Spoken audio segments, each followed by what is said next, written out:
How's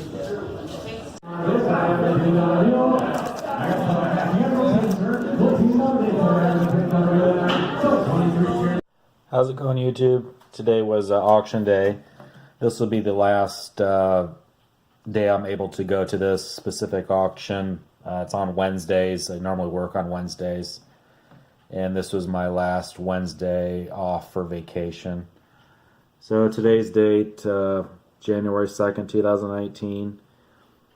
Ended up buying some sports cards, and it says knife. It was actually a piece of jewelry that was a choice. I included a couple snippets of the auction itself. It's kind of hard to video there. There's people everywhere, and I didn't want to draw attention to myself, so I did get a little snippet of what I came across. So the first lot was a choice knife, which I paid $20 for. It had knives in the box, but it was your choice, so I ended up picking this up. And this is actually a 10 karat gold, and it was $20 plus the premium. I weighed it, and it scraps out about $86. So that was a really nice score. And I also told you guys about when somebody buys something to make an offer on a lot. Lady bought some costume jewelry, and in the box was this 1964 Timex. And I asked her if she wanted to sell the watch, and she said sure, and I ended up buying it for $1. These old Timex style watches, this should, since it's working, should bring around probably $20 to $30. So that was a nice score for $1. And next thing was baseball cards. So there was this auction's had, the past couple weeks, they've had a lot of baseball cards. Almost all of them have been commons. And there's 5,000 count boxes full of commons, usually from the late 80s to 2006 or so. But I came across a flat and saw some good cards in it and ended up buying it. And this was actually the most expensive lot of the cards that sold. I ended up paying $750 for the box. And you'll see in the video snippet of me going through it real quick. So this entire box cost $750, and I glanced through it and saw some pretty good stuff, so I ended up buying it. But these are all pretty much commons, nothing really spectacular. They're not exactly commons, but these cards are worth probably less than $1. You know, there's some Ricky Williams that have the price tag, you know, $10 back his rookie year.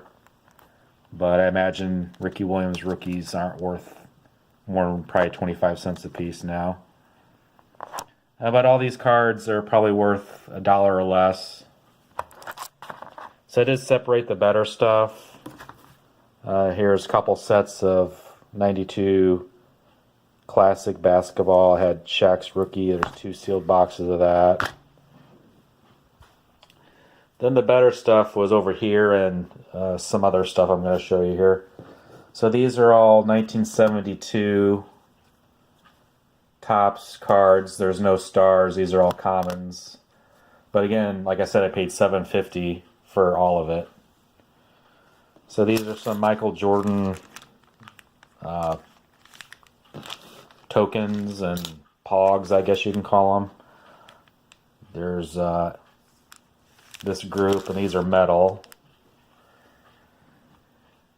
And then some vintage cards of some better names. There's a 1980 Pete Rose. An Al Kaline, unfortunately, has some writing on it. Again, these cards aren't the greatest.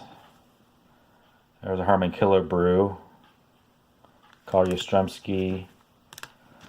This is a Billy Williams rookie for the Cubs, but it's in horrendous condition. And then a Ron Santo.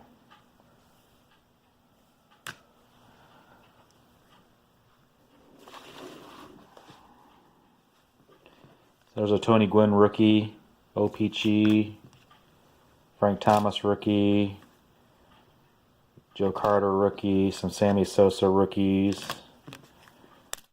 and then a couple Chipper Jones upper decks. Again, all this stuff was $7.50, so it's a really good deal. 3 Thurman Thomas score rookies. Another good find. I didn't even see these the first time I went through it. A 93 Derek Jeter upper deck, and then 3 Topps 92 Derek Jeter rookies. Have a Randy Johnson rookie, then some 90 Topps, Ken Griffey Jr., a 90 Leaf, Ken Griffey Jr., and the next card was a shock. I didn't even see this card at all when I was going through it, but a 1989 Ken Griffey Jr. rookie. Looks to be in mint condition. So like I said, all this stuff, all these cards was $7.50, and that card was in there, which is a really good card. And then there was this stuff. So all this stuff is Chicago Cubs cards. These are all from the 90s. Not worth anything. There's no good names in there. But in the bottom of these is some vintage cards. Unfortunately, they're all commons, but they are from the 60s. And they all appear to be in pretty nice condition. Again, no stars. These are all common players. But again, I paid $7.50 for this entire lot. So I really can't complain. Here's some 60, I think these are 64s.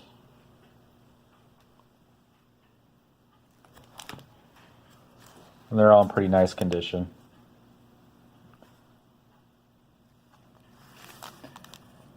Again, no Hall of Famers, they're all commons.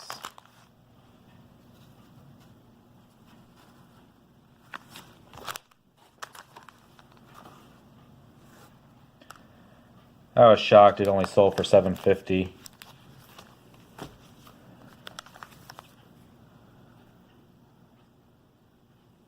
Again, mostly common. There's a Willie Stargell, Brooks Robinson, some 58s.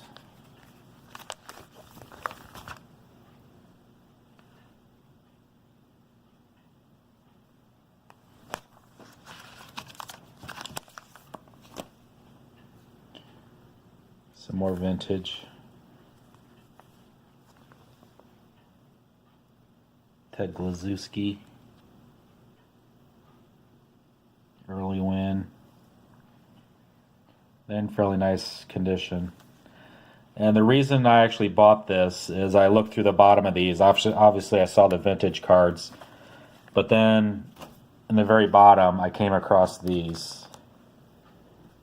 These are antique photographs of the period. So this is Dudley Branham, rookie for the Philadelphia Athletics. But I looked him up, and he actually played for the Yankees in 1928 and was a part of the World Series. So as you can see, it's stamped from the photographer, New York City. And there's 3 antique baseball photos in here.